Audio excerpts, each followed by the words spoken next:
Hola a todos, soy la doctora Andrea Cruz, soy otorrinolaringóloga, trabajo en el servicio de otorrinolaringología del Hospital Ferrando, la Resistencia Chaco, y soy JTP de la Cátedra de Otorrinolaringología de la Facultad de Medicina de la UBA. Lo que vamos a ver hoy es el taller de otorrinolaringología. Cómo viene el paciente a la consulta, con qué síntomas, con qué signos, y qué tenemos que hacer nosotros para hacer un buen examen ORL y un diagnóstico precoz y derivación oportuna al especialista. Bueno, entonces, tengamos en cuenta cuáles son las causas por las que va a venir el paciente a la consulta. Tenemos causas rinosinusales, tenemos causas otológicas, faringológicas o de orofaringe y laringe. Algunos de los síntomas y signos para poder repasar que tengamos en cuenta son: el paciente puede venir con obstrucción nasal. Generalmente la obstrucción nasal es una dificultad al paso del aire por la fosa nasal, a la entrada del aire de la fosa nasal. Hay una resistencia al flujo de aire. Esto puede deberse, por ejemplo, a una desviación del tabique nasal, a una hipertrofia de cornetes, a alguna formación tumoral que ocupe la fosa nasal, o puede ser también un proceso de inflamatorio o de congestión nasal, pólipos nasales, por ejemplo, que también son patologías características de las rinitis alérgicas, etc. Congestión nasal, el paciente viene porque dice: se me tapa la nariz. Se me tapa y se me destapa la nariz, me congestiona. ¿Qué quiere decir que haya congestión nasal? Quiere decir que hay un proceso inflamatorio local, un proceso de aumento de la vascularización de la mucosa nasal, de la mucosa respiratoria nasal. La rinorrea es un signo característico también, es el líquido que sale por la nariz. La rinorrea puede ser acuosa, puede ser mucosa, puede ser mucopurulenta. Por ejemplo, una rinorrea acuosa es característica de la rinitis alérgica y la mucopurulenta de la sinusitis aguda. El prurito nasal es la sensación de picazón o de ardor nasal. El paciente dice: me pica la nariz cuando me levanto y estornudo varias veces. Nosotros lo llamamos estornudos en salva, cuando el paciente no puede parar de estornudar. El prurito nasal y los estornudos son característicos de la rinitis alérgica estacional. La epistaxis es el sangrado, o sea, la salida de sangre por la nariz. Es una de las causas más frecuentes de consulta en la guardia de emergencia y puede ser un sangrado anterior o un sangrado posterior. La rinolalia es la voz nasal. El paciente habla y parece que tiene todo el tiempo la nariz tapada. Eso es característico de los tumores rinosinusales o de los pólipos rinosinusales. La disminución del olfato y el gusto es un síntoma también característico. Siempre se dio, pero se está dando ahora la consulta con mayor frecuencia a partir del 2020 con la pandemia del COVID-19, que sabemos bien que uno de los síntomas que producía era la anosmia y la disgeusia. Después, con respecto a los síntomas otológicos, uno de los más frecuentes es la hipoacusia, o sea, el paciente dice: no escucho. Acá es importante hacer referencia a si la hipoacusia es reciente o es antigua, o es de larga data, si hay antecedentes familiares o antecedentes personales de hipoacusia anterior. Y hay que estudiarlo, obviamente, no solamente mirando el oído, sino con otros métodos complementarios como la audiometría, la logoaudiometría y la impedanciometría. La otalgia y la otodinia. La otalgia es el dolor referido al oído. Por ejemplo, puede ser por un proceso inflamatorio en la articulación temporomandibular que me produzca un dolor referido al oído.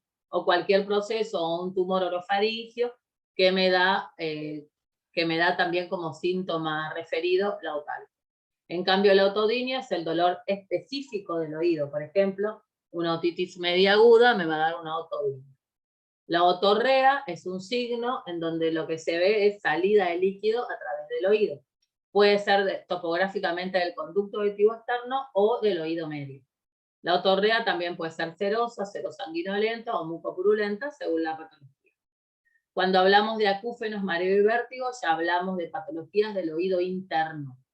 El acúfeno o tinnitus es el ruido. El paciente dice, siento un ruido en el oído, siento como una chicharra, característico de las patologías de la cóclea.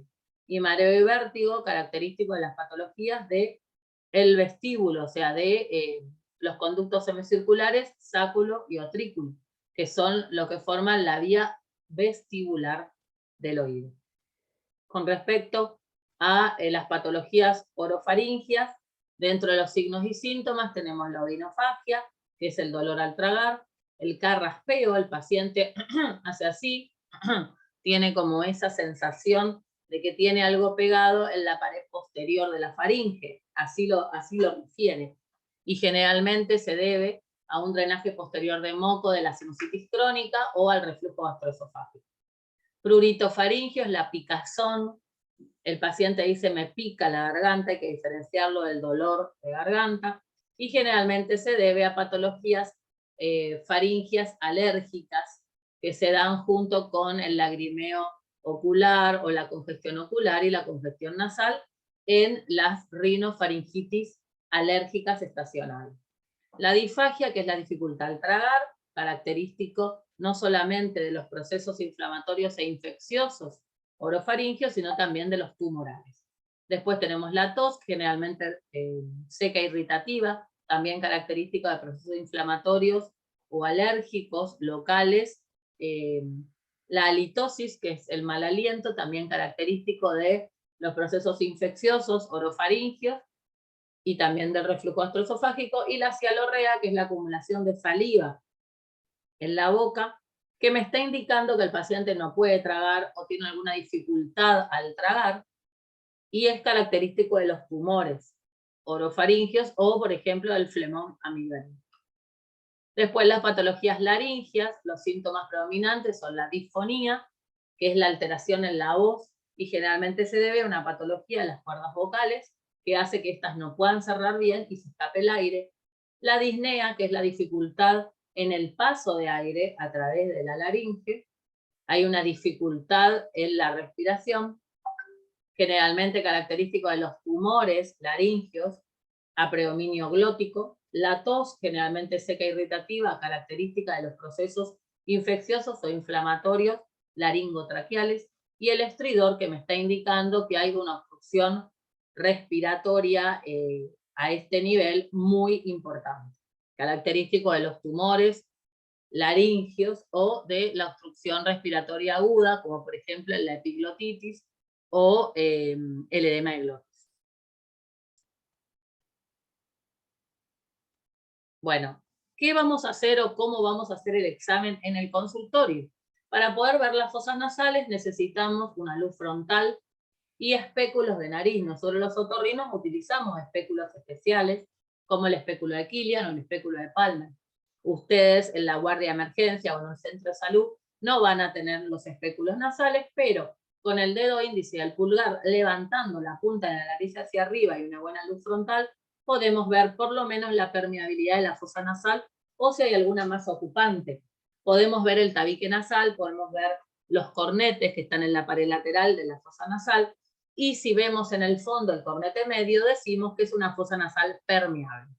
Acá vemos un espéculo nasal que nosotros usamos, que es el de Killian, mirando la fosa nasal con una luz frontal. Entonces, como les dije, podemos ver pared interna que está tabique, pared externa que están los cornetes o turbino, y en el fondo el cornete medio que me da la permeabilidad nasal.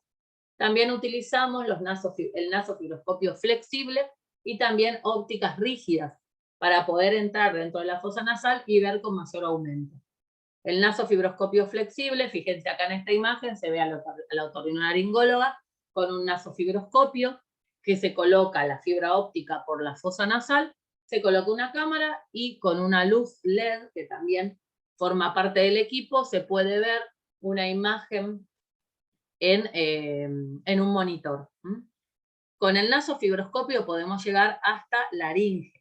Llegamos hasta el primer anillo traqueal para ver.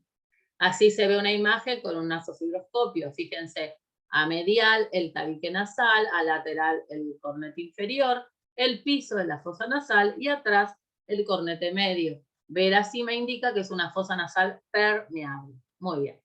Ahora, cuáles son las patologías más frecuentes que podemos encontrar en una consulta, en un centro de salud o en una guardia de emergencia. Por ejemplo, la sinusitis aguda. El paciente viene con dolor en los puntos dolorosos positivos específicos, como son a nivel frontal, fíjense en esta imagen, se ven a nivel frontal, etmoidal y maxilar, más fiebre, más decaimiento, más malestar, alteración del estado general.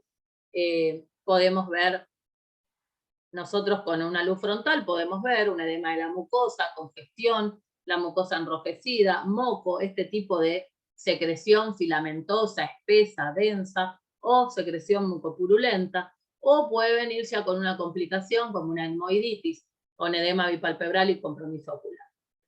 En este caso hacemos diagnóstico de sinusitis, podemos instaurar el tratamiento antibiótico en el momento, más antitérmico si tiene fiebre, analgésicos, antiinflamatorios, reposo, y en este caso tenemos que derivar urgente al especialista. Esto es una emergencia otorrinolaringológica, la etmoiditis aguda, porque necesita intervención quirúrgica. También podemos ver, si no vemos, como vimos hoy, el túnel, digamos, o sea, el cornete medio al final, una fosa nasal permeable, podemos ver patologías que obstruyen la fosa nasal, como por ejemplo los pólipos, que son formaciones benignas de aspecto nacarado, blanco, que tienen un contenido de moco y que es característico de la rinitis alérgica polipoide o la rinosinusitis crónica polipoidea. Los pólipos pueden ser bilaterales o unilaterales, y también podemos encontrar por Kabul. Fíjense, acá hay una formación polipoidea que cae, ¿no es cierto?, en orofaringe, que es característico del pólipo antropoanal, que es unilateral. Muy bien. Acordémonos siempre que tenemos a mano para hacer el pedido de radiografía de senos paranasales, frontonasoplaca o mentonasoplaca.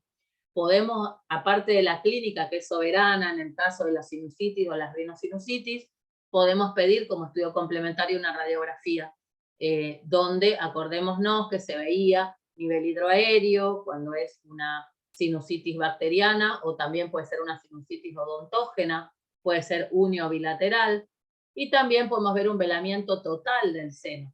En este caso, cuando vemos un velamiento total unilateral del seno, siempre tenemos que pensar en que puede ser una patología tumoral, entonces necesita la derivación urgente al otorrinolaringólogo, donde nosotros ya le vamos a pedir otro tipo de estudios complementarios, como por ejemplo una tomografía computada.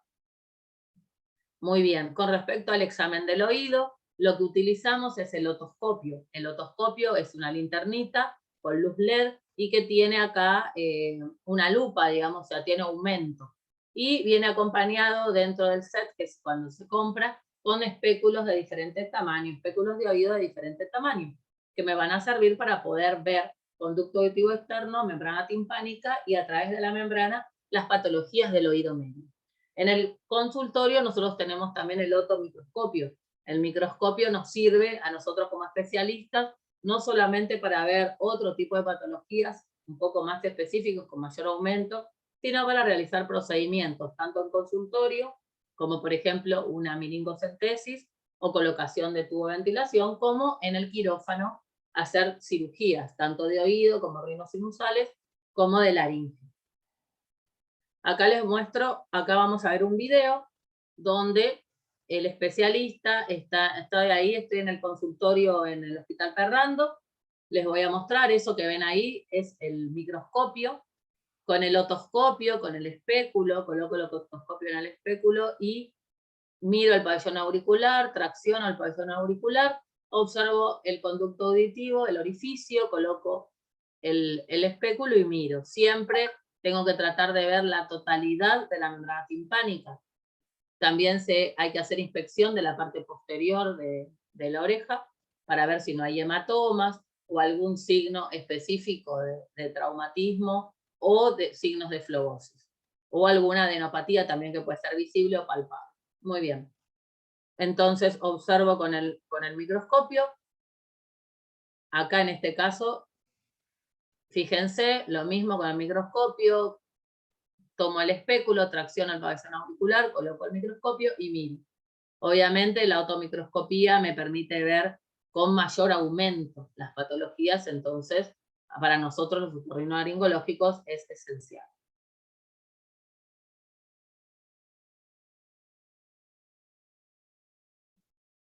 Muy bien. Acá para que recuerden la imagen de un tímpano normal, fíjense, es transparente, la membrana timpánica es móvil, acá se ve el resalto del martillo, acá esto se lo llama ombligo y a través de este mango del martillo y el ombligo podemos dividir a la membrana en cuadrantes. Eso es importante para ubicar la patología. Y fíjense cómo podemos ver con un otoscopio común, nosotros podemos hacer diagnóstico de ver las patologías de la caja. Fíjense cómo cambia el color de la membrana, cómo se ve que hay contenido adentro de la caja. Estas imágenes de arriba son características de la otopatía secretora, que es crónica, que es moco, líquido adentro del oído, puede ser ceroso, mucoide, purulento, etc. Fíjense cómo se ve el contenido de la caja, ¿no es cierto? Se ve espeso, se ve pajizo, no se ve ya una membrana transparente y se ven burbujas. En este, por ejemplo, en la última imagen se ve un nivel con contenido. En cambio acá abajo, fíjense que ya es otro tipo de imagen, un poco más opaca, ya con congestión de los vasos de la membrana timpánica, se empieza a bombar la membrana timpánica, más la sintomatología aguda, estamos en presencia de una otitis media aguda. Acá ya hay contenido purulento con, ¿cómo se llama? Bombamiento de la membrana timpánica, pérdida de las estructuras, no se ven bien las estructuras normales y congestión de los vasos, principalmente los vasos del mango del martillo. También podemos ver perforación de la membrana timpánica, esto se llama otitis media crónica a tímpano abierto, con supuración, puede ser simple, o sea, vemos el contenido de la caja, vemos si la mucosa de la caja está congestiva, está seca o está húmeda, acá lo mismo, y también podemos ver epidermis, granulomas, que en cuyo caso, como en estas imágenes, ya pensamos en un colesteatoma y hay que derivar urgente al especialista. Si ustedes ven una imagen como esta, deriven en forma urgente al especialista. Bien, con respecto al examen orofaringio, lo que necesitamos es una luz frontal y tenemos que evaluar o ver bien todas las estructuras de la orofaringe. Fíjense, pilares anteriores y posteriores, úvula, el velo del paladar, tanto el paladar blando como el paladar duro, la mucosa gingival, la arcada dentaria, la lengua, parte de la base de la lengua, dorso, los bordes, le hacemos levantar la lengua y ver el piso de la boca, que también es muy importante, y la parte externa, obviamente, de la boca, labios, carrillos, el trígono retromolar, acá atrás, también asiento frecuente de tumores orofaringeos. Bien, acá vemos un video donde estamos haciendo el examen con la luz frontal tanto de las fosas nasales, con el espéculo nasal, como de orofaringe. Fíjense cómo se realiza la apertura de la fosa nasal y se puede ver tabique, pared externa cornete y al fondo si está permeable o no. Luego tomamos un bajalengua y con el bajalengua nosotros podemos ver fauces. ¿Qué es lo más importante? No hacerle sacar la lengua al paciente. Si yo le voy a bajar la lengua con el bajalengua, le digo no saque la lengua porque si no produce arcada. Entonces para disminuir esa sensación de arcada, le digo abra la boca, no saque la lengua y coloco el bajalengua y miro fauces. Muy bien. Continuamos entonces, patologías de la orofaringe, características de la faringitis, pueden ser viral, bacteriana, fíjense el exudado blanquecino, acá también, pulsácea o eritematopulsácea, y en esta, por ejemplo, característicos, estos son quistes, retención amigdalina, y como se ve en el reflujo gastroesofágico, la congestión y esto que nosotros llamamos la pared posterior en empedrado característico. Faringoamigdalitis, por ejemplo, fíjense en este caso, pulsácea con mucho edema, mucho exudado. Tenemos que pensar que puede ser también, si es un paciente joven, una mononucleosis infecciosa. Esto lo hacemos, pedimos obviamente un laboratorio y la reacción de Paul Bunel, acuérdense siempre de eso. Después, otra patología frecuente, el flemón amigdalino, donde hay ya un proceso infeccioso localizado, un absceso de la amígdala que empuja o se desplaza la línea media. Fíjense, acá está la ULA, desplazamiento de la línea media. Esto es una urgencia otorrinolaringológica donde hay que hacer punción y drenaje. También acordémonos que podemos tener tumores amigdalinos. Los más frecuentes son del tipo carcinoma epidermoide, tumor de amígdala, pero también podemos tener linfoma característico, hay que pensarlo. Si no pensamos en la patología, no podemos hacer el diagnóstico. Con respecto al examen laringio, utilizamos el nasofibroscopio flexible, acuérdense, para poder ver, es una fibra óptica donde podemos ver la laringe, vemos supraglotis, glotis y subglotis. También podemos utilizar endoscopios rígidos, este es de 70 grados, esto ya se coloca por la boca para poder ver bien cuerdas vocales desde arriba. Así vemos, fíjense las cuerdas vocales, la comisura posterior, la comisura anterior, los aritenoides, el espacio entre aritenoide y el resto de las estructuras laringeas. También podemos hacer una laringoscopía indirecta con el espejito laringio. Siempre se hace con una luz frontal.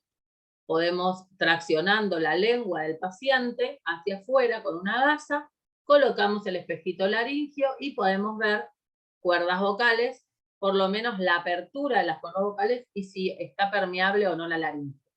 Con respecto a la laringoscopía directa, nosotros usamos los laringoscopios que hay de diferentes tamaños, ya con el paciente en quirófano, con anestesia general. El laringoscopio se sostiene con un soporte y ya con microscopio, porque son microlaringoscopías, con microscopio se puede realizar no solamente la inspección, sino toma de biopsia o microcirugías laringeas, de pólipos, de nódulos, de edemas, de tumores, etc. Bien, acá vemos los distintos laringoscopios, que hay diferentes tamaños, diferentes formas y angulación, y las patologías de la laringe, que podemos encontrar nódulos, pólipos, papiloma, edema de Reinke, característico del paciente diabético fumador con reflujo gastroesofágico, granulomas, fíjense que están en la comisura posterior, característico de las intubaciones prolongadas.